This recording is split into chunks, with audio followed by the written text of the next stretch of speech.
ऋषिभ्यो महद्भ्यो नमो गुरुभ्यः। सर्वोपप्लवरहितः प्रज्ञानघनः प्रत्यगर्थो ब्रह्मैवाहमस्मि ब्रह्मैवाहमस्मि। ॐ शान्ति शान्ति शान्तिः। शङ्करं शङ्कराचार्यं केशवं बादरायणं सूत्रभाष्यकृतौ वन्दे भगवन्तौ पुनः पुनः। ईश्वरो गुरुरात्मेति मूर्तिभेदविभागिने व्योमवद्व्याप्तदेहाय दक्षिणामूर्तये नमः। ॐ शान्ति शान्ति शान्तिः। ॐ नमो भगवते शिवानन्दाय। ॐ नमो भगवते शिवानन्दाय।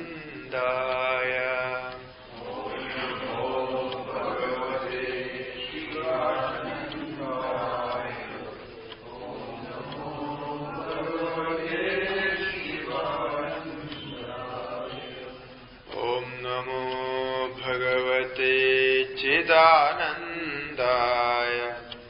ॐ नमो भगवते चिदानन्दाय।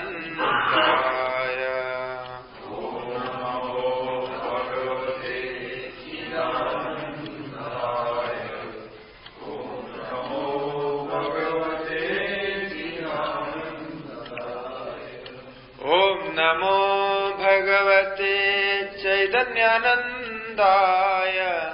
ॐ नमो भगवते चैतन्यानन्दाय। ॐ नमो भगवते चैतन्यानन्दाय। ॐ नमो भगवते चैतन्यानन्दाय।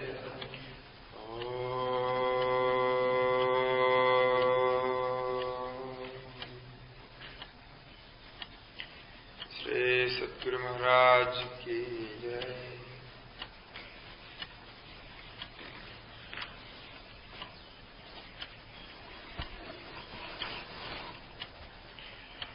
नमो नारायणाय।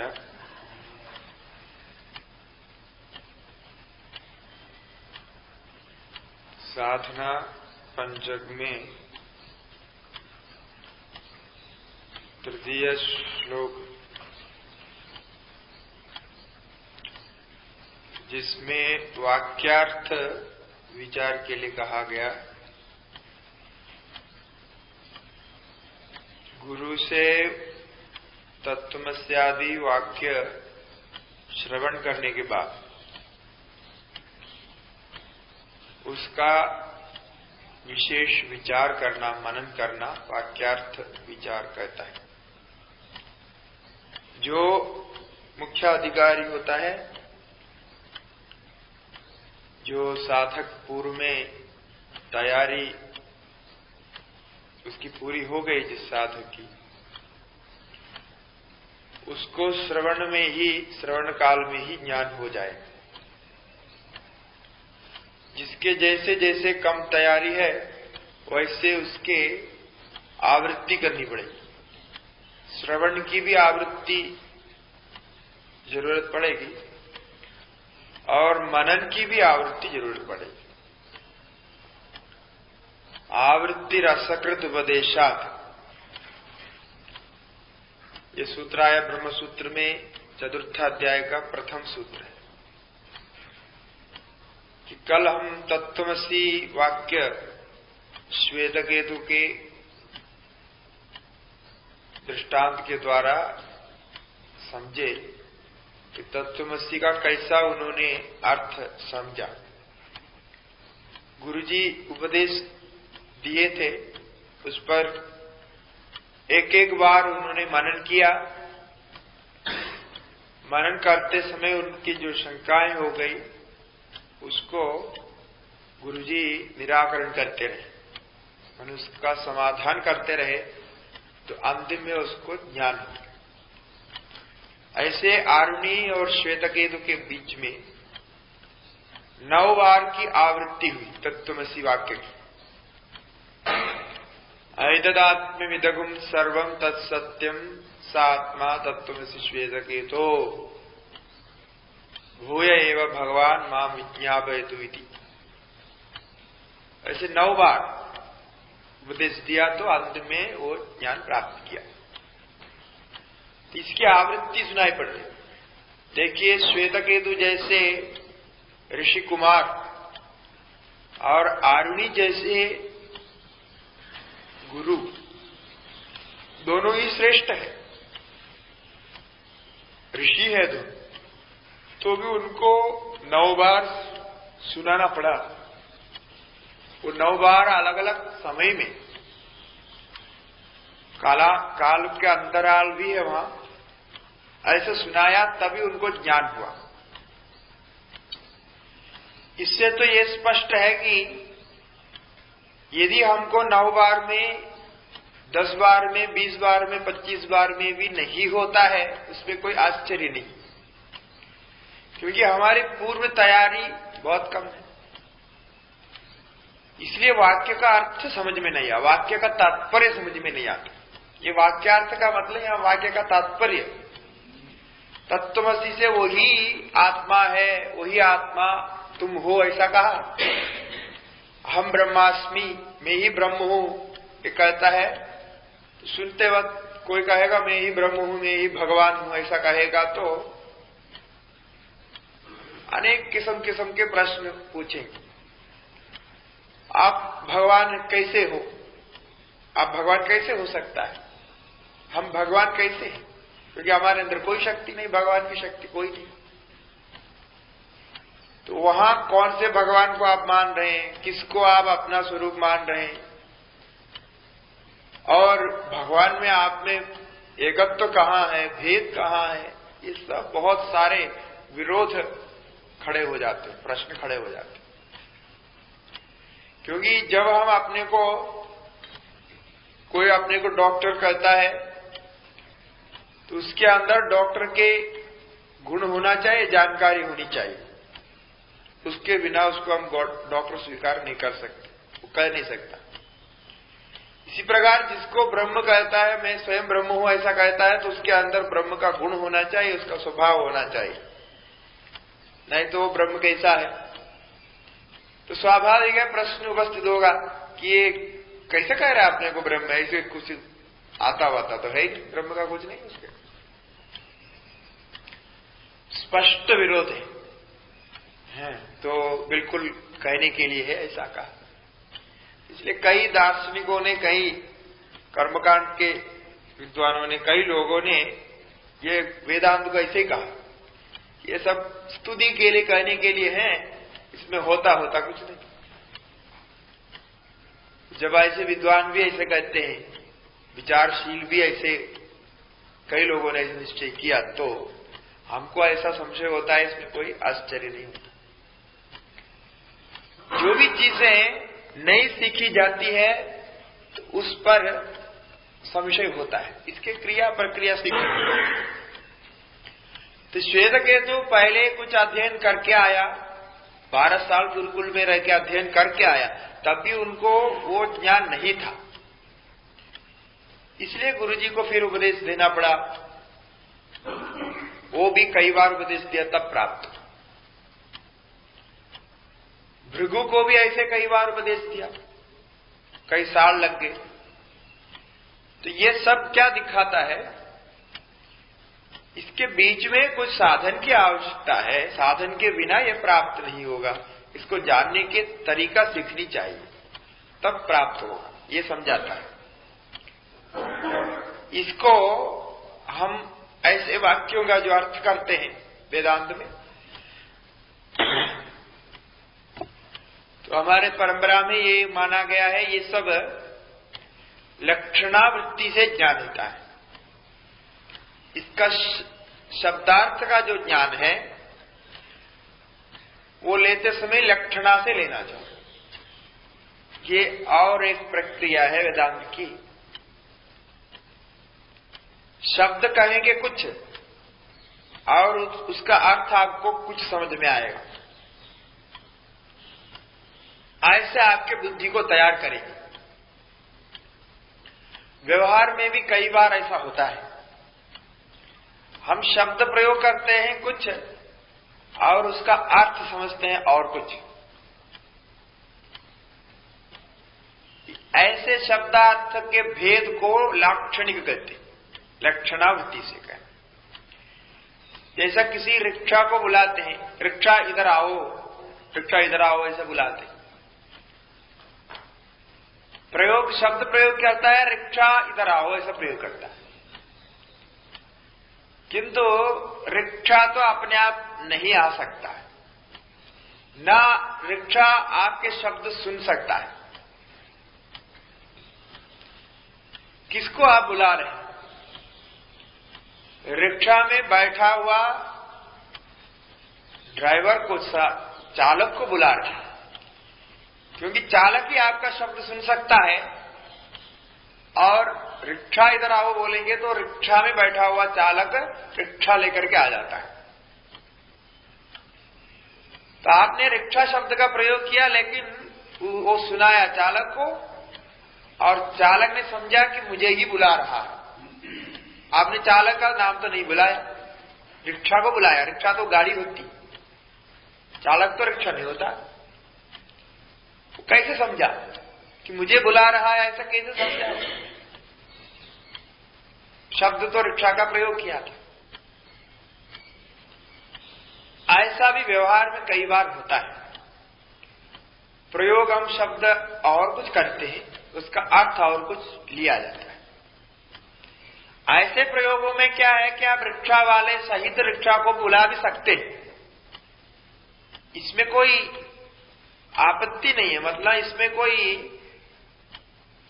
दोष तो नहीं है कि ऐसा आप बुलाएंगे नहीं बुलाएंगे इसको कोई कमी रह जाता है, वो समझ लेता है, आ जाता है। किंतु कोई शब्दार्थ निकालने वाला आएगा, वो कहेगा कि आपने तो मुझे तो नहीं बुलाया, रिक्शा को बुलाया, ऐसा कहेगा तो इसका कोई उत्तर नहीं होता है। ऐसे तर्क को कुतर्क कहते हैं। ऐसे पूछने वाले को हम क्या कहेंगे? तुम मूर्ख हो, तुमको तो इतना भी समझ में नहीं आता, ऐसे कहते। तो ऐसी मूर्खता हमारे अंदर है। वेदांत श्रवण करते समय ये सब जब सुनता है, इसका अर्थ कैसे लिया जाता है। अब ये रिक्शा वाली बात तो सब लोग जानते हैं, इसलिए वहां कोई प्रश्न नहीं करता, लेकिन कोई प्रश्न कर सकता है, करने का चांस वहां है। जो नहीं जानता वो कर सकता है। तो सब लोग जिसको स्वीकार कर लिया उसको आप मानते हैं कि हमने ऐसा स्वीकार किया है। और जब ऐसे बातें सुनती है कि तत्त्वमसि हम ब्रह्मास्मि आत्मे वेदगुम सर्वम आत्मा पुरस्ताद आत्मा उत्तरतः आत्मा दक्षिणतः मादा मादा भवति पिता पिता भवति चोरा चोरो भवति, ऐसे ऐसे वाक्य आए। अब ये सब सुनने से क्या समझ में आए? क्या कुछ समझ में नहीं आएगा। ये सब होता नहीं है, प्रैक्टिकली हमें नहीं सिखाया गया। हमको मालूम नहीं है, व्यवहार में तो प्राप्त होता ही नहीं है। तो इसलिए ये वाक्यार्थ समझने के लिए कल हमने तो ये प्रक्रिया बताई थी। छांदोग्य उपनिषद में तत्त्वमसि वाक्य में जितने भी संशय किए थे श्वेतकेतु, उसके द्वारा कई हमारे भी संशय, श्वेतकेतु का संशय सारे हमारे संशय, हम जब इस पर विचार करेंगे तो ऐसा हमारा संशय होगा, उसका उत्तर विस्तार से दिया था। अभी ये लक्षणावृत्ति क्या होता है इसको भी थोड़ा बता दें, नहीं तो समझ में नहीं आता है कि कैसे समझे कि लक्षणावृत्ति क्या होता है। जैसे रिक्शा का दृष्टांत दिया, रिक्शा शब्द प्रयोग करने पर भी रिक्शा वाले को उद्देश्य करके प्रयोग किया जाता है, और सुनने वाले बोलने वाले दोनों वो अर्थ समझते हैं कि प्रयोग हम दूसरा कर रहे हैं और अर्थ दूसरा ले। ये व्यवहार में मालूम। हमारे मतलब शास्त्र में दृष्टांत देता है, ये लक्षणावृत्ति 3 प्रकार की होती है। जहल लक्षणा, अजहल लक्षणा, जहद अजहल लक्षण, 3 लक्षणा। जहल लक्षणा उसको कहते हैं, जैसे किसी ने कहा नदी में मकान है अथवा रोड में है उसका मकान, उसका घर कहां है? रोड में, ऐसा बोलते। अब रोड क्या होता है? जिसमें गाड़ियां चलती है, वो टार आदि बिछा करके उसको बनाते हैं, उसको रोड कहते हैं। रोड का शब्दार्थ तो वही है ना। अब उस रोड में मकान हो सकता है? आपने कहा क्या रोड में मकान है, उसका मकान रोड में है, ऐसा कहा तो रोड में बोल दिया तो सीधा ही आप बोल दे रोड में, रोड के बीच में। तो रोड के बीच में जो रोड आप जानते हैं, उसके बीच में मकान कैसे हो सकता? मकान तो नहीं हो सकता। तो कहने वाले ने गलत कह दिया, रोड में तो मकान नहीं है, नहीं हो सकता है, मकान नहीं बना सकता है, रह नहीं सकता है, रोड में हो नहीं सकता, रोड में गाड़ियां चलती। किंतु ये वाक्य गलत नहीं होता। इस वाक्य का अर्थ हम लेते हैं, समझते हैं, क्या करते हैं? रोड के किनारे अर्थ लेते हैं। अब रोड और रोड के किनारे अलग हुआ कि नहीं हुआ? रोड अलग है, रोड का किनारा अलग है। रोड के किनारे के लिए रोड के किनारा ऐसा शब्द प्रयोग होता है, रोड शब्द प्रयोग नहीं होता। किंतु कहने वाले ने कहा रोड में मकान है, कह दिया, तो इसका भी हम अर्थ लेते हैं। क्या करते हैं कि रोड कहते समय रोड के साथ जिस किनारे का संबंध है, उस किनारे को लेकर के रोड के ठीक बाजू में, रोड के किनारे में मकान हो सकता है, ऐसा हम अर्थ लेते हैं। रोड के बाजू में मकान हो सकता है। इसी प्रकार है, आप शब्द सुनते हैं, शब्द सुनने के बाद जिसके साथ उसका संबंध हो सकता है और जहां वो शब्द का अर्थ होना संभव है, वहां का अर्थ लेते हैं आप। इसको लक्षणा कहते हैं। शब्द का अर्थ छोड़ दिया, रोड में ऐसा जो शब्द प्रयोग किया वो छोड़ दिया, अभी क्या लिया? रोड का संबंध जिस किनारे से है वो किनारे में, ऐसा अर्थ लिया। आपको बात समझ में आ गई? अब बोलने वाले का भी अभिप्राय वही था। बोलने वाले का ये अभिप्राय नहीं था कि रोड में मकान है, उसका भी अभिप्राय था रोड के किनारे मकान है। बात समझ में आ जाती है, इसमें कोई संशय नहीं होता। इसको कहते लक्षणा। ये जहद लक्षणा होती है। जहद लक्षणा का अर्थ कुछ छोड़ करके अर्थ लेते हैं। जो शब्द कहा उसको, उसका सीधा अर्थ छोड़ दिया जाता है। रोड में जो कहा वो रोड में को छोड़ दिया जाता है और उसके किनारे को लिया जाता है, उसका संबंध से लिया जाता है। रोड में कहते समय कोई नदी किनारे आप नहीं ले सकते। रोड में कहते थे रोड जिसके साथ संबंध रखेगा उसी का ही लेना पड़ेगा, उसके आजू बाजू में ही लेना पड़ेगा, बहुत दूर तक नहीं जा सकते। इसका नाम है जहद लक्षणा। ऐसी भी लक्षणा होती है। व्यवहार में बहुत सारे ऐसा होता है, ऐसे हम व्यवहार करते, शब्द कुछ और बोलते और अर्थ कुछ और लेते। और एक अजहल लक्षणा होती है, जैसा उसमें जो कहा गया उसको भी लेंगे और उसके साथ में औरों को भी लेंगे। जैसे कुछ 10-15 लोग जा रहे हैं, उसमें 2-4 तो सन्यासी है और बाकी जो है कुछ ब्रह्मचारी है और बाकी लोग कुछ गृहस्थ है, सब मिलके जा रहे हैं। तो कहते समय क्या कह रहे हैं कि सन्यासी लोग जा रहे हैं ऐसा कहेंगे, अथवा गृहस्थ लोग जा रहे हैं ऐसा कहेंगे। तीनों में से एक के बोल करके व्यवहार करते हैं। वो साधु लोग आया, साधु लोग जा रहे हैं, किंतु केवल साधु नहीं, उसके साथ अन्य भी है। तो साधु जा रहे का शब्दार्थ होता है गरुआ कपड़ा पहना हुआ साधु जा रहा है, इतना अर्थ होता है शब्दार्थ। किंतु देखने वाले को मालूम होता है और भी लोग जा रहे हैं उसके साथ, ऐसा लिया जाता है। साधु को भी लेते हैं और उसके साथ में जो जाते हैं उसको भी लेते हैं। जैसा राजा जा रहा है बोला, राजा एक होता है, किंतु राजा जा रहे हैं बोला तो उसके साथ जितने भी है उसके सेवक परिचारक सबको भी लिया जाता है। राजा कभी अकेला नहीं जाता, उसके साथ और भी लोग रहते। जैसा राष्ट्रपति आ गया बोला, राष्ट्रपति अकेला नहीं होता है, उसके साथ अन्य भी बहुत सारे होते हैं, अकेला कभी नहीं आते।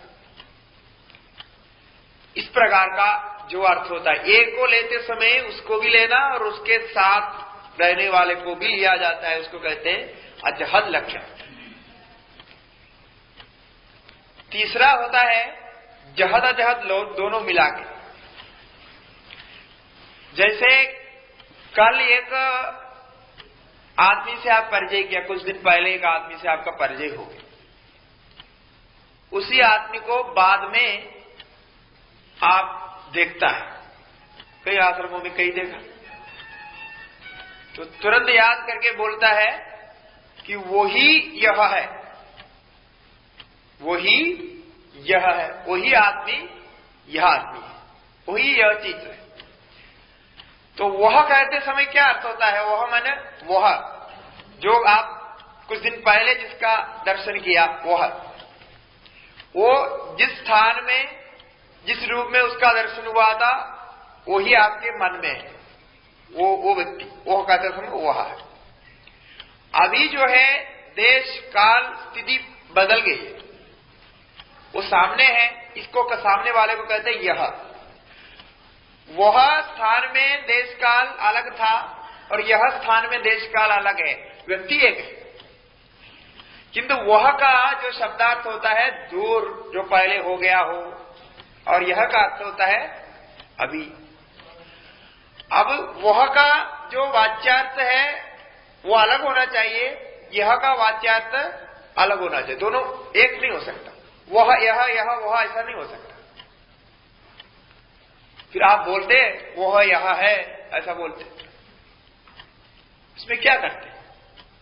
दो व्यक्ति तो वहां होता नहीं, तद्देशकालीय व्यक्ति नहीं होता और ये देशकालीय व्यक्ति ही वहां होता है।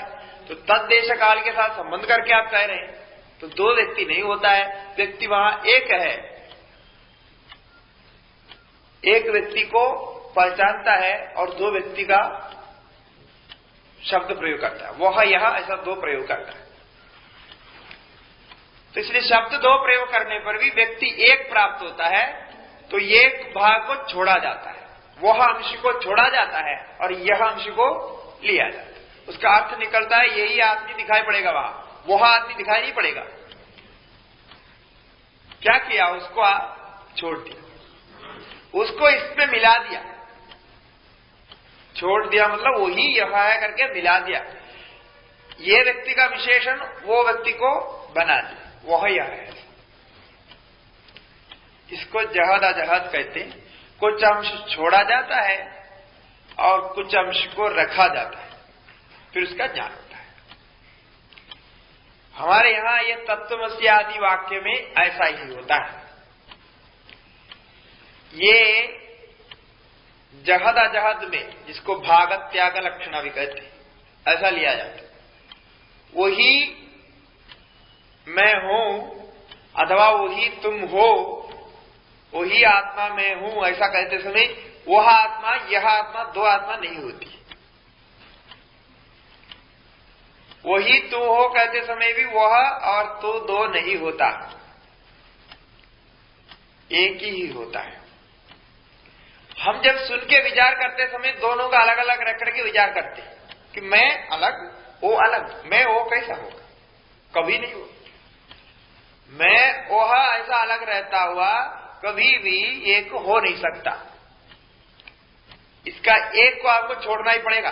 जैसा वह यह है कहते समय दो व्यक्ति वहां प्राप्त नहीं होता है, इसी प्रकार दो व्यक्ति को ला नहीं सकते। इसी प्रकार वह आत्मा ऐसा कहते समय, वह तुम हो कहते समय, इनमें से दोनों में से एक को छोड़ना ही पड़ेगा अवश्य। और छोड़ते समय किसको छोड़ेंगे? सामने वाले को छोड़ेंगे कि उसको छोड़ेंगे? किसी को एक को तो छोड़ना पड़ेगा, दोनों का अलग अलग नहीं रख सकते, दोनों अलग एक नहीं हो सकता। तो एक अंश को त्यागा जाता है, वो त्याग करके उसके अर्थ को लिया जाता है। अब वहां किस अंश को त्यागना है?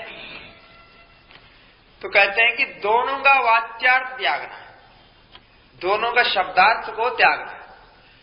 तुम करके जिसको बुला रहे हैं तुम करके, वो शरीर अभिमानी जीव होता है। शरीर अभिमानी जीव में शरीर और जीवत्व अभिमान त्याग देंगे, बाकी जो बचेगा। और वह परमात्मा, वह ईश्वर कहते समय वह और ईश्वरत्व, सृष्टिकर्तृत्व आदि त्यागेंगे, उसके बाद जो बचेगा। दोनों में स्वरूप से, स्वरूप लक्षण से सच्चिदानंद बचता है, जिसके बारे में हम पहले कहें। स्वरूप लक्षण और तटस्थ लक्षण के बारे में विचार किए थे, जो लोग श्रवण किए वो समझेंगे। तो स्वरूप लक्षण से अभी ये भेद नहीं रहता, भेद तटस्थ लक्षण को लेकर के ही होता है, स्वरूप लक्षण में भेद नहीं होता। इसलिए वो दोनों एक हो सकता है। और कभी भी अभी क्या हुआ कि वह यह कहते समय पहले शब्द को विशेषण बनाया और दूसरे शब्द को विशेष्य बनाया। ये सारे टेक्निकल टर्म्स है, क्या करे उसके बिना तो ये बोल नहीं सकता। अभी कितना भी करे तो उसको तो बोलना ही पड़ेगा। आप लोगों को कुछ समझ में नहीं आया तो बाद में प्रश्न करना, फिर हम बता दें। जैसा कहते हैं ये विशेषण और विशेष क्या होता है? अच्छा आदमी कहा, ये आदमी अच्छा है, अच्छा विद्वान है, ऐसा कहा। तो जो आदमी जिसके लिए हम कह रहे हैं वो होता है विशेष,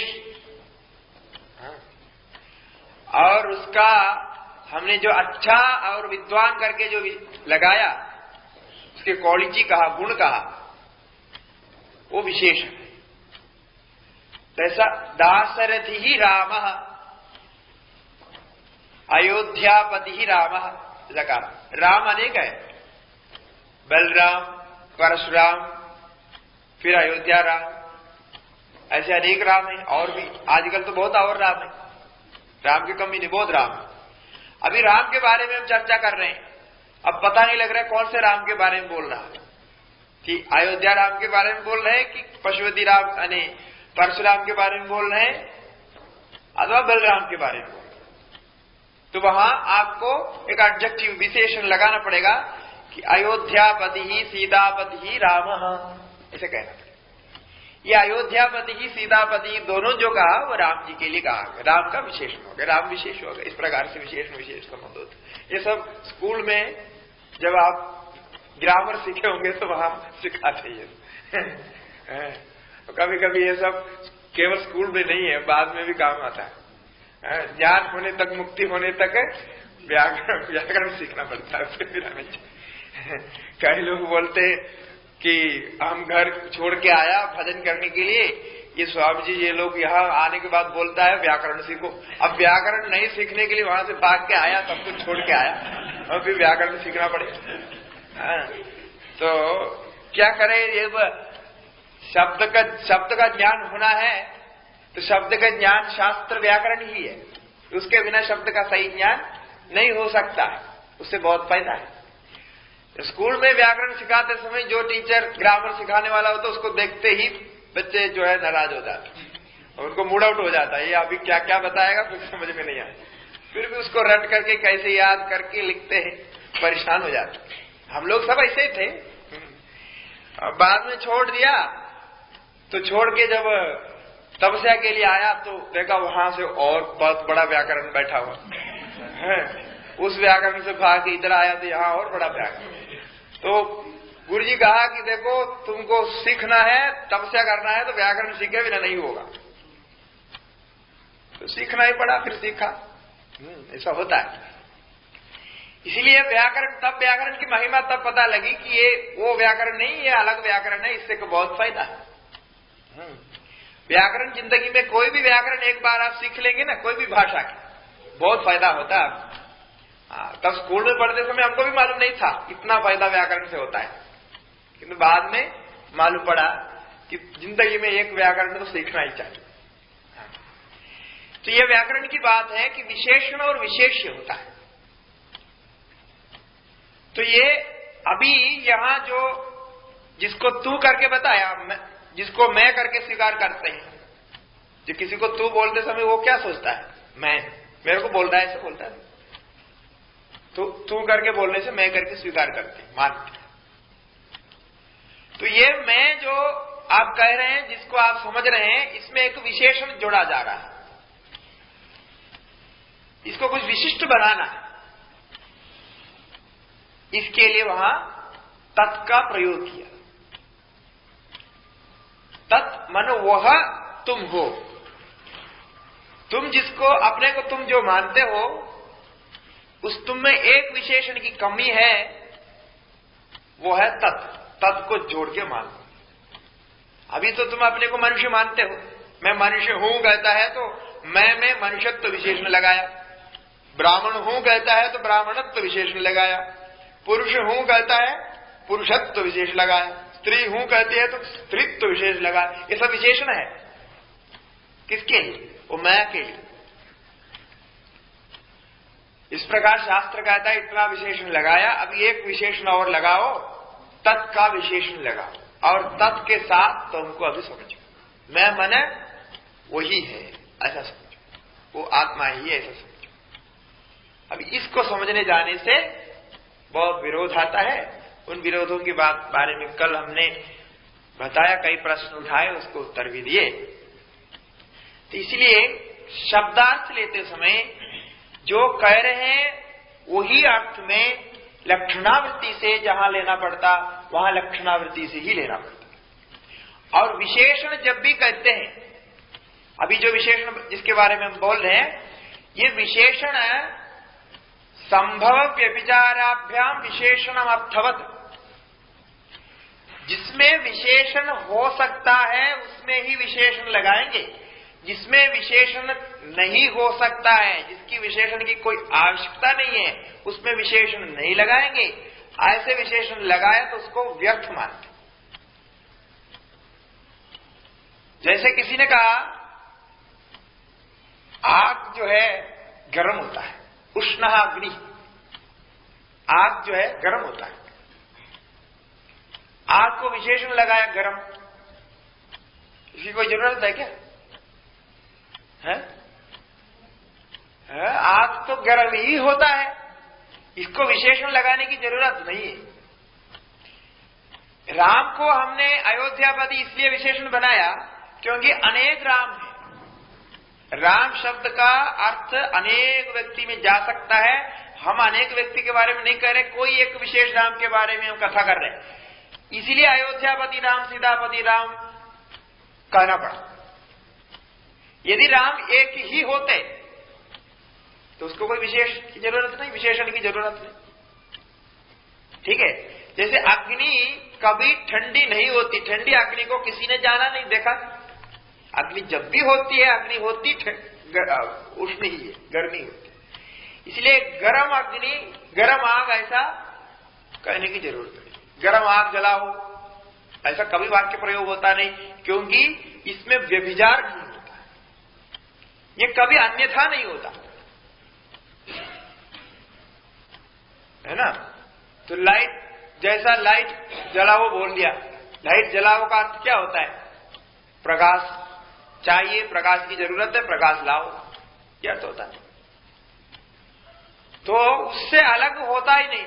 लाइट करके एक जो प्रकाश है, प्रकाश को ही लाइट कहते हैं, वो प्रकाश ही लाइट होता है, उससे अलग कोई होता नहीं। इसलिए उसको विशेषण लगाने की आवश्यकता है।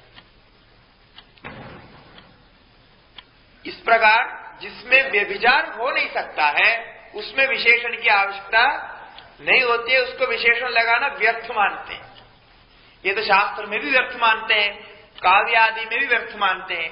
ऐसा विशेषण लगाया तो उसको मूर्ख कवि बोलते हैं, कविता जानता ही वो मैंने गर्म आग है ऐसा कहने की आवश्यकता नहीं होती।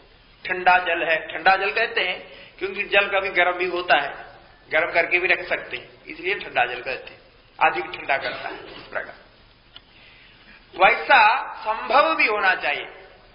इसी उदाहरण को लीजिए, ठंडी अग्नि ऐसा नहीं कह सकते, ठंडी आग, शीतः अग्नि ऐसा नहीं कह सकते, क्योंकि अग्नि कभी शीत होती नहीं, वो विशेषण उसमें लगेगा ही, वो बिल्कुल विरुद्ध धर्म है। इसलिए संभव व्यभिचाराभ्याम विशेषणम अर्थवत ऐसा न्याय में कहा कि विशेषण कभी भी लगाते हैं तो एक तो विशेषण उसमें होने की योग्यता उसमें होनी चाहिए, विपरीत नहीं होना चाहिए। अभी एक व्यक्ति है, वो ब्राह्मण है, वो वेद सीख सकता है, वेद सीखने की क्षमता उसमें है, इसलिए उसको वेदविद ब्राह्मण कह सकते। वेद सीखने की क्षमता नहीं है, नहीं कह सकते। विद्वान ब्राह्मण, विद्वान बनने की क्षमता उसमें है, अन्य ब्राह्मणों से वो भिन्न है, अन्य ब्राह्मण विद्वान नहीं है, ये ब्राह्मण विद्वान है, इसलिए उससे अन्य से व्यभिचार करने के लिए, माना उसमें से अलग करने के लिए विशेषण लगाया।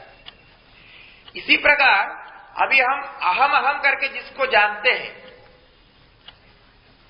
अनेक विशेषणों से युक्त अहम को जानते हैं, उनको सब हटा करके तद्रूप विशेषण इसमें लगाना कि हमारा स्वरूप वो ही उसी का ही स्वरूप है, ऐसा लगाना।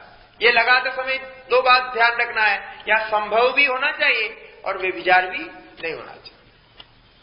क्योंकि मैं करके आप जिसको समझ रहे हैं, शरीर आदि से लेकर के समझ रहे थे, ये व्यभिचार था। अलग अलग जगह पे मैं को समझ रहे थे।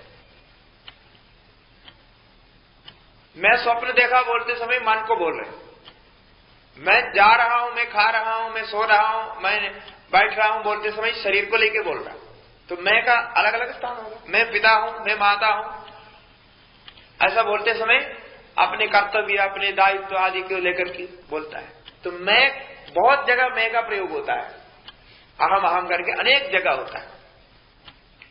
उनमें से हटा करके एक जगह लाना, एक तत्व में अभी गया नहीं, जो आप असली में है उसका विशेषण शास्त्र लगाता है। इसलिए कहा कि मैं करके जो तुम कह रहे हो, तुम्हारा स्वरूप जिसको तुम समझ रहे हो वो नहीं है, तुम तो आत्मा ही हो, ईश्वर ही हो, ऐसा कहता है। यह संभव है क्योंकि ईश्वर ही हमारा स्वरूप है, यह होता ही है, इसलिए संभव होने से ये विशेषण को लगाया। अब संभव जब कहते समय आपके बीच में जो कमी है, इसको आपको विचार करके साधन करके दूर करना है, ये आपकी अपनी बात होगी। शास्त्र से उपदेश देता है, गुरु लोग उपदेश देते हैं, किंतु उसको प्राप्त करने के लिए आपको साधन करना पड़ेगा, साधन के बिना प्राप्त नहीं होता है। अब विचार करते समय बहुत सारे तर्क वितर्क आता है, कई लोग कुछ बोलते रहते हैं कि कोई बोलता है ब्रह्म हम हो नहीं सकते हैं, कभी भी हम ब्रह्म नहीं हो सकते, ऐसे द्वैत में कहा जाता है। कभी भी तुम आत्मा नहीं हो। तत्त्वमसि वाक्य को उन्होंने बताया अतत्त्वमसि श्वेतकेतु, तत्त्वमसि है, तुम तो कभी भगवान नहीं हो सकते, ऐसे भी अर्थ बताया। नहीं तो तस्मात् त्वमसि, तुम उससे उत्पन्न हुए हो इसलिए ऐसा कह रहे, वो तुम नहीं हो, उससे उत्पन्न हुए, ऐसे ऐसे अर्थ तत्त्वमसि का होता है अन्य दर्शनों में। तो कभी विरोध आता है इस पर विचार करने से। तो विरोध आता है तो हम किसके आधार पर निश्चय करेंगे, किसकी बात मानेंगे? अनेक गुरुओं से श्रवण करने वाले की एक परेशानी होती है कि किस गुरु को माने। वो गुरु कहता है ऐसा करो, ये गुरु कहता है ऐसा करो, तो 10 गुरु 10 बातें कहते हैं, तो हम किसको माने, ये संशय होता है। अब उसका कोई निर्णय नहीं कर सकते, निर्णय आपको ही करना पड़ेगा। ऐसा कोई मानदंड नहीं है, कोई मापतोल नहीं है कि आप बता सकते हैं क्या ऐसे गुरु को मान लो, नहीं हो सकता। फिर क्या करना है कि शास्त्र का अनुसरण जो करता हो, शास्त्र के अनुकूल करता हो, क्योंकि गुरु का कर्तव्य है शास्त्र के वचनों का व्याख्या करके शास्त्र को समझाना, शिष्य को शास्त्र के ओर ले जाना। गुरु का कभी कर्तव्य शिष्यों को अपने ओर ले जाने के लिए नहीं होता। ऐसा गुरु करता है तो गलत करता है। कभी भी अपने ओर ले जाने के लिए गुरु का कर्तव्य नहीं होता, वो करना नहीं चाहिए। गुरु एक मीडिएटर है, मतलब वो एक व्याख्याता है, शास्त्र की व्याख्याता है। उसके द्वारा वो शिष्य शास्त्र को जानता है, शास्त्र पर उसकी आस्था बने, क्योंकि शास्त्र नित्य है, गुरु अपने शरीर में अनित्य होते। गुरु उपदेश दिया चला गया, अनित्य होता है। इसीलिए शास्त्र की सहायता से जो मार्गदर्शन करेगा, जो मार्ग आपको मिलेगा, वही मार्ग अपना करके आगे बढ़ना है। तर्क वितर्क होते समय आश्रय लेना चाहिए शास्त्र का, ये दृष्टि आनी चाहिए, शास्त्र दृष्टि। तो श्रुति शिरत पक्ष समाश्रीयता, इन वाक्यार्थों को विचार करते समय जो शास्त्र कहता है उसका आश्रय लो। श्रुति शिर होता है वेदांत, पक्ष समाश्रीयता, उस पक्ष का समाश्रय लो। एक जगह हम कई बार ऐसे कुछ सत्संग कर रहे थे,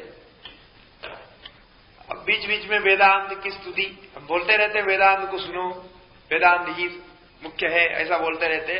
तो उसमें बीच में बैठा हुआ तो एक बहुत नाराज हो गया, आप वेदांत की बहुत स्तुति कर रहे हैं, ये वेदांत होता है, वेदांत में कुछ नहीं होता है, कर्म करना चाहिए, आप भी जवान है, आपको भी कर्म करना चाहिए। वो बिल्कुल सभा में बोल दिया, आप कुछ नहीं करता है, आपको भी करना चाहिए।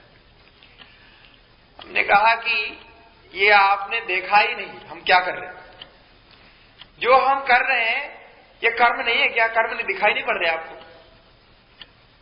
नहीं, ये कर्म नहीं है, ये कर्म कैसे होता? वेदांत सारे कर्म को रोकने के लिए बोलता है, छोड़ने के लिए बोलता है। हमने कहा ये आपको कैसे मालूम हो गया? ये हमने वेदांत सुना है। तो आपने वेदांत सुना है तो आपने कोई कर्म किया? बोला कोई कर्म नहीं किया। और सुनने के बाद कोई कर्म आपने त्यागा? नहीं, कोई कर्म नहीं त्यागा। फिर आप दोष क्यों दे रहे वेदांत पे? नहीं, वेदांत ऐसा कहता है, गलत कहता है। गलत कहता है, सही कहता है। आपने वेदांत सुना, उसके बाद आप कह रहे हैं कि वेदांत कर्म को छोड़ने को कहता है, शंकराचार्य जी सारे कर्म की निंदा करता है, ये आप कह रहे हैं, ठीक है। किंतु आपने कर्म छोड़ा क्या? आपने तो नहीं छोड़ा। तो आपके लिए वेदांत आपका क्या दोष हो गया? क्या दोषी है आपके लिए? क्या गलती हुई वेदांत से आपकी तरफ? देखो, वेदांत जिस अधिकारी के लिए जो कहता है वो करता है।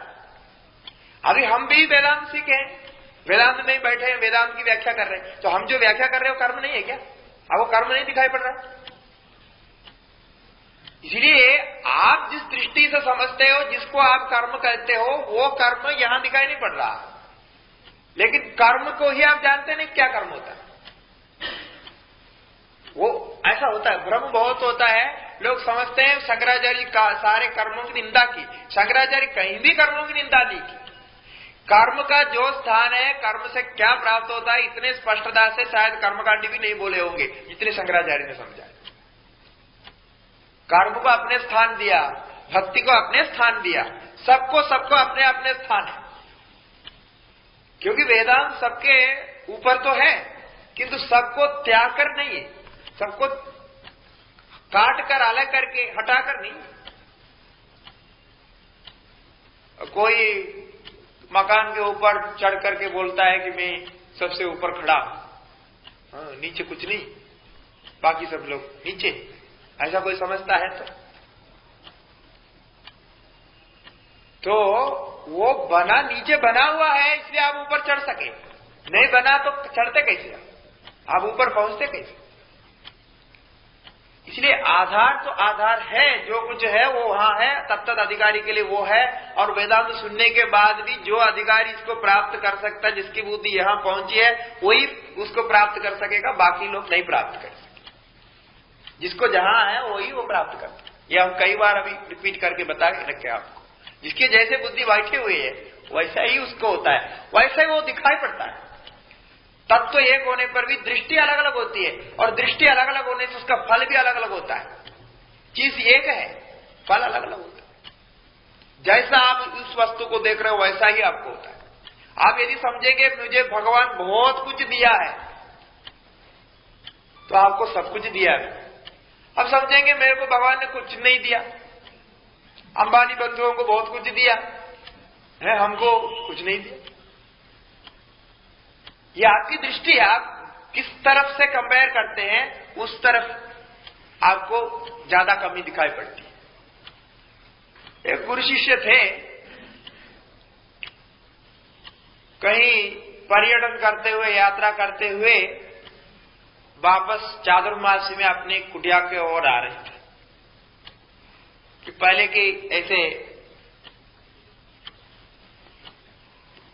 आचार रहा है, अभी भी है कि कहां भी आप यात्रा करते हैं, साधुओं के लिए विशेष नियम होता है कि चातुर्मास्य में एक स्थान पर रहना चाहिए। तो इस दृष्टि से गुरु शिष्य कहीं यात्रा करते रहे, भक्तों को वहां गया, कई जगह गया, आ रहे थे अपने कुटिया के होकर, चातुर्मास्य होने वाला था। दूर से पैदल चल के आ रहे थे, बहुत जोर की हवा लगी थी, बारिश शुरू हो रही, बारिश के बूंदे पड़ने लगे, दौड़ दौड़ के आ रहे थे। तो उन्होंने इस ओर में देखा, उसकी कुटिया दिखाई पड़ रही थी। शिष्य देखा कि हमारी कुटिया तो हवा से नष्ट हो गया, उसके छत खराब हो गया, सब कुछ इधर उधर हो गया। देख करके उसको दुख लगा। गुरुजी ने भी देखा कि हवा बहुत तेज चली होगी, कुटिया खराब हो गई। अब शिष्य को मन में चलने लगा कि हम क्या कर रहे हैं, हम भगवान के लिए अपने पूरे जीवन समर्पित किए हैं, दिन रात भगवान के लिए भजन करते हैं, और भगवान के अलावा कुछ हम बोलते नहीं, कुछ सुनते नहीं, कुछ करते नहीं, सब कुछ हम भगवान में समर्पित है। ऐसे कैसे भगवान हमारी एक कुटिया को भी नहीं बचा सकता? हवा आ गई, अभी हम बारिश में कहां रुकेंगे? ये कुटिया कोई नहीं बचा सकता, तो क्या भगवान, क्यों भगवान के लिए हम इतना करते? ऐसे मन, ऐसे विचार चल रहा था शिष्य के मन, तो बहुत क्रोधित हो रहा था, अंदर से रोष आ गया भगवान पर कि क्या कर दिया ये। और गुरुजी ने भी देखा, गुरुजी का कुछ फर्क नहीं, वैसे दौड़ते दौड़ते पहुंचे। अंधेरे में शाम होते ही, मतलब शाम होकर के जब 7-8 बज गया, घर में आ गया, वहां कुछ नहीं, सब कुछ तो हवा कुछ उठा के ले गया, कुछ चूहा खा लिया, कुछ हो गया, कुछ तिथर पिथर है सब। गुरुजी तो अंदर चले गए, जहां पानी नहीं गिर रहे थे, कुछ बचा हुआ था टूटा फूटा, उसके नीचे बैठ गए। शिष्य भी एक कोने में बैठा। शिष्य को तो चिंता लगी है, वो तो मन में ये सोच रहा है कि ये भगवान का भजन करके कोई फायदा नहीं, इतने साल हमने भजन किया, ये छोड़ देना चाहिए। यदि भगवान के भजन किए तो इतनी तो सिद्धि तो होनी चाहिए कि हम अपनी कुटिया की रक्षा करें जब हमारा भाव यही नहीं होता है तो कुछ फायदा नहीं। वो तो उसी में चिंता में व्यग्र थे, दुखी हो रहा था। अब गुरुजी तो ये सोच रहे जो कुछ हुआ हुआ, लेकिन कम से कम भगवान ने इतना तो बचाया, पूरा तो जाने नहीं दिया। अभी कुटिया बची हुई है, कल इसको ठीक किया जा सकता है, उसका छत ठीक किया जा सकता है, और बारिश से बचने के लिए थोड़ा बहुत एक तरफ छत बचा हुआ। देखिए कितनी कृपा है, भगवान ने कितने ध्यान रखा हमारे लिए, आज रात हम आएंगे, हमारे लिए इतने बचा के रखना है करके हवा को रोक करके उसको रोका दिया। बहुत बड़ी कृपा है भगवान की। क्या क्या भगवान ने हमको नहीं दिया है, कुड़िया दिया है, इतना दिया, इसका सबको उसे बचाने का काम भी उन्होंने किया। वो तो आनंद से भगवान की कृपा पर चिंतन करते हुए अपने रात गुजारे। सुबह हो गया, शिष्य से पूछा क्या है। शिष्य बोला गुरुजी जो कुछ हो गया, अभी हम वापस चल रहे हैं। कहा भाई? नहीं, ये भगवान के पीछे पड़ने से कुछ होने वाला नहीं, भगवान एक कुड़िया को भी रक्षा नहीं कर सकते हैं। कितनी परेशानी हुई, कल रात भर हम बारिश में रहे, भगवान नहीं देख रहा है क्या ये सब? अब गुरुजी ने कहा देखो भाई, तुम ऐसा सोच रहा कि दूसरे ढंग से भी सोचो। इतनी तेज हवा चली, इसमें क्या क्या हो सकता था, ये सारे उठा के ले जा सकते थे, कुछ भी संभव था, लेकिन उन्होंने बचा के रखा हमारे लिए, अपने छत में नीचे रखने के लिए, तो इतना तो बचा के रखा। काफी कुछ हमारा सामान में भी बचा हुआ है। तो ये सब कौन बचाया? हम तो इधर नहीं थे। ये तो इतने बचा करके आप पर कृपा की है, तो इसके बारे में ऐसे क्यों नहीं सोचते? तब उसको समझ में आया ऐसा भी सोचा जा सकता कि सोचने में फर्क है। आप जिस दृष्टि से सोचते हो वैसा उसमें कमी दिखाई पड़ता है। हमको वो नहीं है, ये नहीं है, ये नहीं है, क्योंकि आप जिसके साथ तुलना कर रहे हैं उसके बाद बहुत कुछ है, इसलिए कमी पड़ता है। इसलिए हम उसको पूरा करने के लिए दौड़ते हैं, पता लगाते हैं उन्होंने कैसे कैसे इसको इतना बनाया। सबके पीछे जाके पूछते हैं, अपने रहस्य है वो कोई नहीं बताता, क्योंकि बताने लायक नहीं है ना, कैसे बनाया करके बोल नहीं सकता। तो ऐसा होता है, वो क्यों पता लगा रहे? वो कंपेयर करता रहता है, हम ऊपर से नीचे तक। एक आदमी का पैर जो है बहुत लंबा था, ये हमारे लोग दृष्टांत बताते हैं, किसी लंबा का पैर होता है, जैसा हमारा पैर भी थोड़ा लंबा है, 11 इंच का चप्पल चाहिए, उत्तराखंड में नहीं मिलता। ऐसा ही एक आदमी था जिसका पैर बहुत लंबा था। उस जूता के कई दुकानों में गया, कहीं भी जूता नहीं। भगवान को बोलने लगे कैसे भगवान, इतने कंपनियां जूता बना रहे हैं, मेरे पैर में एक जूता भी नहीं लगता, इतने लंबे पैर बनाया क्यों? ऐसे गाली लेकर के जा रहे थे। तब देखा एक आदमी सड़क में है, वो हाथ से वो होता है ना गाड़ी, बैठ के चलने वाली गाड़ी में से खींच करके आपको ले जा रहा। उसकी दृष्टि पड़ी वहां, देखा कि क्या बात है कि उसको तो पैर ही नहीं, उसका पैर काटा गया। तो मुझे तो भगवान ने इतना पैर दिया, कम से कम मैं चल सकता हूं, दौड़ सकता हूं, सब कुछ कर सकता हूं, वो चल ही नहीं पा रहा। तो ये कितना दिया भगवान ने? सब कुछ आपको दिया है, जो आपको चाहिए सब दिया है, किंतु आप ज्यादा फिर चाहते हैं, आपकी दृष्टि और ज्यादा में है, आवश्यक अनावश्यक में सब में है, तो फिर आपको कमी लगती। तो इसलिए दृष्टि में भेद होता है। जिस दृष्टि से आप इसको देख रहे हैं उस दृष्टि में से आपको प्राप्त होता है। आप अपने ही जीवन को अति संतृप्त बना सकते हैं यदि आपकी दृष्टि बदले, और अपने ही जीवन को पाप बना सकते हैं, पाप मतलब क्या बोल, नरक बना सकते हैं यदि आप ऐसी दृष्टि रखेंगे। हमेशा गुणग्राही होना चाहिए। गुणग्राही होने से ही आप आगे बढ़ सकते हैं, दोषग्राही होने से नहीं हो सकते। दूसरों में गुण देखना चाहिए, और दोष तभी देखना है जब भी आप उसको सुधारना चाहते हैं, तब। दोष देखने के लिए कभी दोष नहीं देखते।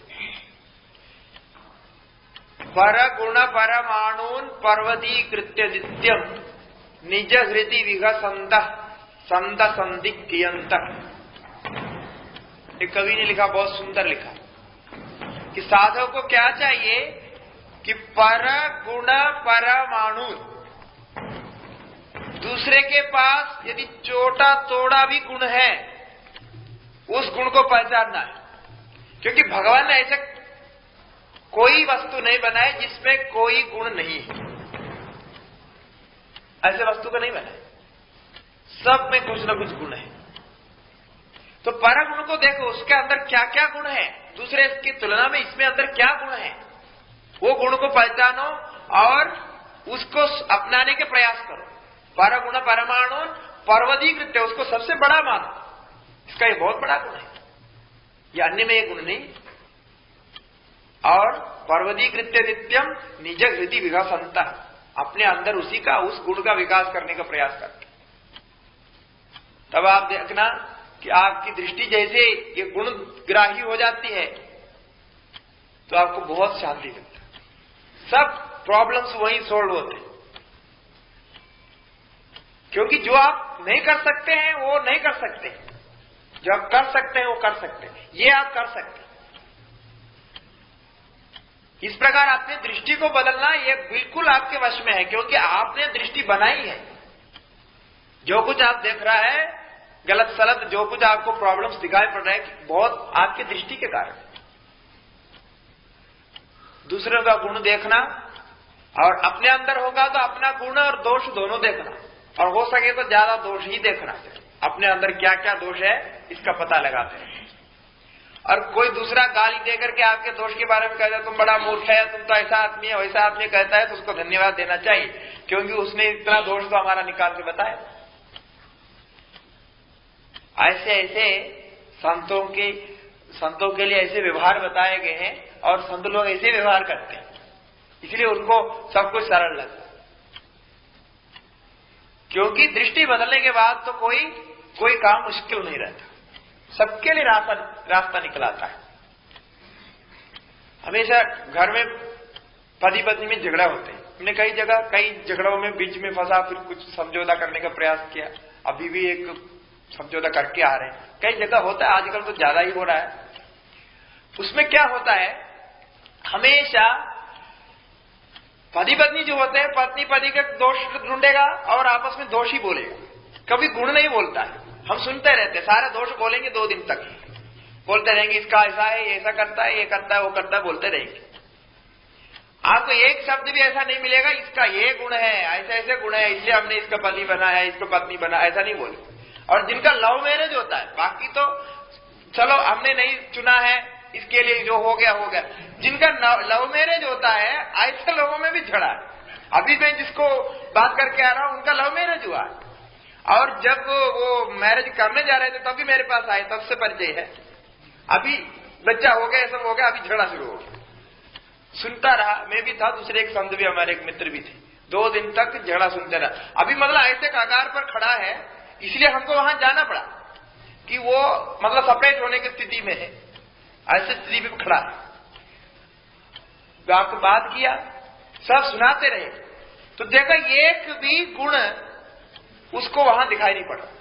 और यही व्यक्ति जब शादी के पहले मेरे पास आए थे, तब क्या क्या गुण सुनाया था उसका, मैं बोला नहीं। बहुत लोग बैठे थे, उनके परिवार के लोग थे, तो फिर मैं उनसे परमिशन लिया वो आदमी से, क्योंकि उनको मतलब अभिमान को चोट भी नहीं लगना चाहिए। स्वामी जी को मैंने बताया, स्वामी जी खुल्लम बता दिया। मैंने परमिशन लिया, मैं आपसे परमिशन मांगता हूं, जो आपने शादी के पहले मुझे कहे थे उसको मैं यहां कहने जा रहा हूं। मैं कुछ नहीं किया, जो कुछ वो मेरे को पहले बताया वो मैं उनको कहा कि तुमने ऐसा ऐसा तो मेरे को बोला था उस समय। अभी ये इतने साल में, 3 साल 4 साल में कैसे बदल गए थे, कहां क्या हुआ? अभी तुमको दोष ही दोष दिखाई दे रहा है, उस समय तो गुण ही गुण दिखाई दे रहा था। तो यही झगड़ा का कारण होता है, क्योंकि ऐसा कोई व्यक्ति नहीं है दुनिया में जिसके अंदर दोष नहीं है। दोष सभी के अंदर है, लेकिन सभी के अंदर गुण भी है। आप गुण को लेकर के ही आगे बढ़ सकते, दोष को लेकर के नहीं बढ़ सकते। फिर बात करके करके सब समझाया और बोला कि ऐसे कोई पति नहीं मिलेगा, ऐसे कोई पत्नी नहीं मिलेगी, ऐसा इतना सुंदर आपके बच्चे हैं, क्या ऐसे ऐसे जो है उनके जितने भी गुण हम जानते थे सब मिला करके बोला, तो कुछ समझौता हो गया। फिर अभी चल सकते हैं, मतलब ठीक हो गया। हमने बोला बीच बीच में बात करते रहेंगे, जब झगड़ा हो रहा है बता दे। ऐसा करना पड़ता है, क्योंकि जब अभी ऐसे बहुत सारे जगह हो रहा है, जिसके साथ हमारा संपर्क है वही उन्हीं को हम कर सकते हैं, बोल सकते हैं। ऐसे और एक स्वामी जी वहां है, उनका तो रोज यही काम है, कम से कम 25 26, 27 उन्होंने गिन करके लिखा है, लिस्ट भी रखा है कौन कौन आया। ये झगड़ा का ठीक कर उनका काम ही वही है, बहुत सारे लोगों को उन्होंने ठीक कर दिया, क्योंकि ये गुणग्राही हमारा स्वभाव ही नष्ट हो गया। हम अपने मन में कुछ सोचते हैं, वो उधर दिखाई नहीं पड़ता, वो इधर वो कुछ बदलता हुआ दिखाई पड़ता है, तो हम गुण को देखने को तैयार ही नहीं होते। वास्तविकता ये है कि एक का दूसरा समान कोई मिलेगा ही नहीं। एक का समान एक ही व्यक्ति होता है, ये भगवान की सृष्टि के जादू है। भगवान ने किसी को ऐसा नहीं बनाया एक व्यक्ति जैसा, जुड़ा होगा तो भी उसमें भी कुछ अंदर रहेगा। इसीलिए ये भेद तो होगा, एक के समान दूसरा मिलेगा ही नहीं, किंतु आपको और रास्ता नहीं है, गुण को ही चुनना पड़ेगा। इसलिए गुण को चुनते चुनते आप परमात्मा में पहुंचेंगे। गुणग्राही जो होता है वो परमात्मा में पहुंचे, क्योंकि गुण आपको आपके चिंतन को बदल देगा, चिंतन धारा को बदल देगा और वहां पहुंचा देगा। तो इस दृष्टि से जब आप विचार करेंगे तो आपके जो शरीर मन आदि में जो दोष है, इसका स्वयं आप दर्शन कर रहे हैं। मन शरीर क्या है, इसमें क्या क्या है दोष और क्या क्या गुण है। शरीर का अपना बहुत गुण है, इसको निंदा नहीं करते, किंतु इसका ग्रहण करने के लिए हमें बुद्धि चाहिए, इसका ज्ञान चाहिए। तत्वशास्त्र बड़ा हो सकता है, वेदांत बड़ा तत्वशास्त्र है, किंतु इसका ज्ञान किसको हो सकता है? जो उसको ग्रहण कर सकता है, उसकी बुद्धि जिसमें आ गई उसको हो सकता है, जानकार होना चाहिए। अभी पौधे, बहुत सारे ऐसे पौधे हैं जिसमें दवाई का गुण है। पौधे तो है, बहुत अच्छी दवाई है, किंतु आप जानते नहीं तो उससे प्राप्त नहीं होता। इसी प्रकार ये जब भी हम विचार करते हैं तो विचार में कौन सा पक्ष रखना चाहिए, कौन सा पक्ष त्यागना चाहिए, कैसे उस विचार को आगे बढ़ाना चाहिए, विचार की एक पद्धति है, मतलब एक रास्ता है, वो एक ढंग है। उस ढंग से विचार करें तो आप सही रास्ते से सही जगह पहुंचेंगे। अभी इसलिए हमने दिखाया अलग अलग विचार से अलग अलग होता है। इसी को दृष्टि सृष्टिवाद कहते हैं वेदांत।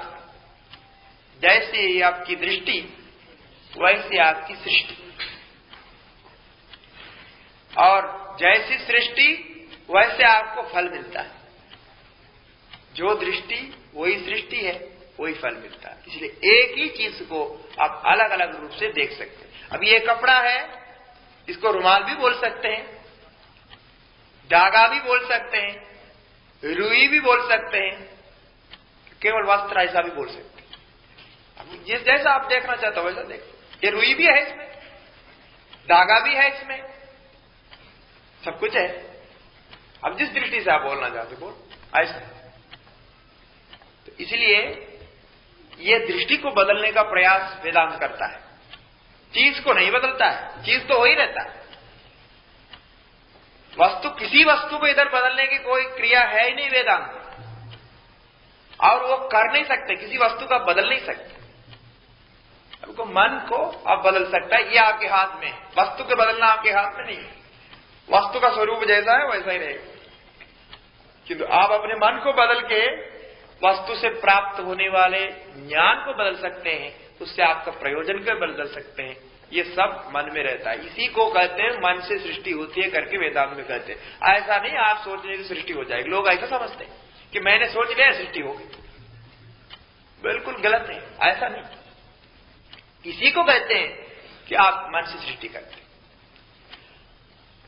बाकी स्वप्न आदि में तो अनुभव है ही। स्वप्न आदि में अपने हम सोचते हैं, जो भी मन में वासनाएं हैं, सुबह हम स्वप्न के बारे में विचार किए, वो ही दिखाई पड़ता है। इसी प्रकार इसका असर होता है, जो आप देखना चाहते हैं वही दिखाई पड़ता है। तो ऐसे आप अपने अनुभव से आप ढूंढिए कि कहां कहां आप गलत देख रहे हैं, कहां कहां उसके असलियत नहीं जानते हुए आप गलत सोच रहे हैं, उसको समझिए। असलियत जानने के बाद जो आप समझा वो नहीं होता, दूसरा ही रहता है। तो असलियत जानने का प्रयास ही यहां ये वाक्यार्थ विचार है कि हम वास्तव में है क्या। हम शरीर है, हम जिसको कह रहे हैं हम शरीर है, हम मन है, हम इनमें से क्या है, किसको हम अपने मैं किसको कह रहा है, इस पर विचार है। तो विचार करते समय श्रुति शिर पक्ष समाश्रय, वेदांत जिसको आश्रय लेता है, वेद का जो आश्रय है, वेद का आश्रय लेकर के ही विचार करना चाहिए। आपको स्वतंत्र कहने का अधिकार नहीं है। शास्त्र में जो कि शास्त्र के वक्ता है, जब आप कोई भी चीज स्वतंत्र नहीं कर सकते। आपके अनुभव के बल पर शास्त्र को बल दे सकता है, किंतु अपने अनुभव के आधार पर शास्त्र को नहीं मोड़ सकते। अनुभव को भी प्रमाण माना है। अनुभव को तब प्रमाण मानते हैं जब वो शास्त्र अनुसृत होगा, तब प्रमाण। सभी अनुभव प्रमाण नहीं। कोई भी कुछ कहे तो वो वेद अनुसृत, शास्त्र अनुसृत होगा, वास्तविक होगा, तब प्रमाण। भगवान ने कहा, भगवान श्री कृष्ण ने कहा, इसलिए गीता प्रमाण नहीं है हमारे लिए। भगवान मनु ने कहा, इसलिए मनु स्मृति हमको प्रमाण नहीं है। कहने वाला कोई भी हो सकता है। युक्ति युक्तम उपादेयम वचनम बालकादपि। हमें कहने वाले से मतलब नहीं, उन्होंने क्या कहा और जो कहा वो शास्त्र युक्त है कि नहीं, शास्त्र में वैसा कहा है नहीं, शास्त्र के अनुसार है कि नहीं। यदि शास्त्र के अनुसार भगवान कहा है वो ठीक है, कोई बच्चा भी कहता है वो भी ठीक है, उसको भी गुरु मानते। इसलिए ये मतलब बहुत अलग चीज है। यहां व्यक्ति मुख्य नहीं होता, व्यक्ति की पूजा नहीं होती है। व्यक्ति का आदर्श की पूजा होती है, उसके ज्ञान की पूजा होती है, उसकी स्थिति की पूजा होती है, उसके गुणों की पूजा होती है। इसलिए भगवान कहा है, इसलिए ये प्रमाण है, ऐसा हम गीता को प्रमाण नहीं मानते, कोई शास्त्र को प्रमाण नहीं मानते। जितने भी स्मृतियों को, जितने भी वाक्यों को, जितने पुराणों को जो हम प्रमाण रूप से स्वीकार करते हैं, वो सब वेद अनुसृत होना चाहिए, शास्त्र अनुसृत होना चाहिए, नहीं तो नहीं मानेंगे।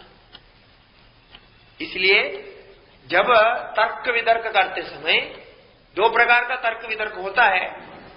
एक, हम शास्त्र को नहीं जानते हैं, साधारण अनुभव ही हमारे पास है, हम साधारण व्यक्ति है जिसको हम नहीं जानते, उस पर हमारा कोई तर्क होता है, तो उस तर्क का निर्णय करते समय उस शास्त्र को जानने वाला एक होना चाहिए, उसी के द्वारा ही उसका निर्णय देना, शास्त्र के द्वारा ही निर्णय देना चाहिए। जैसे उदाहरण के लिए कोई बीमारी है, हमको ये बीमारी क्या है मालूम नहीं, घर में बैठ करके आपस में झगड़ा करते रहे कि ये बीमारी ऐसा, ये इसलिए हुआ, ये हुआ, सो हुआ, झगड़ा करते समय कोई निर्णय होता है क्या?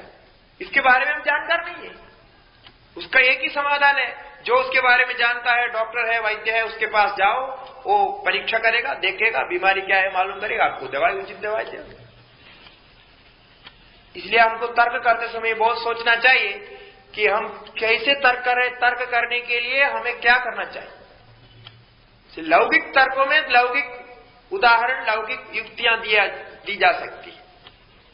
शास्त्रीय तर्कों में शास्त्र का जब आश्रय लेना है तो शास्त्र आपको समझ में आना चाहिए।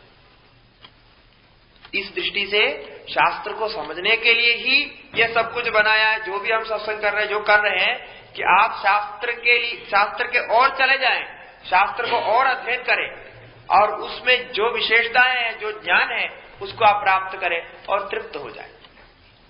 उसके लिए जो साधन आपको चाहिए, अपने अपने गुरुओं के साथ संपर्क में रहते हुए उन साधनों को अपना करके आगे बढ़े, यही इसका अर्थ होता है। इसलिए हमेशा तर्क वितर्क में आश्रय शास्त्र का ही होना चाहिए। श्रुति शिरा पक्षोनु पक्ष समाश्रियता, श्रुति जो कहता है उसका ही पक्ष लेकर के विचार करें तो अंतिम में आपको आत्मा की प्राप्ति हो जाएगी।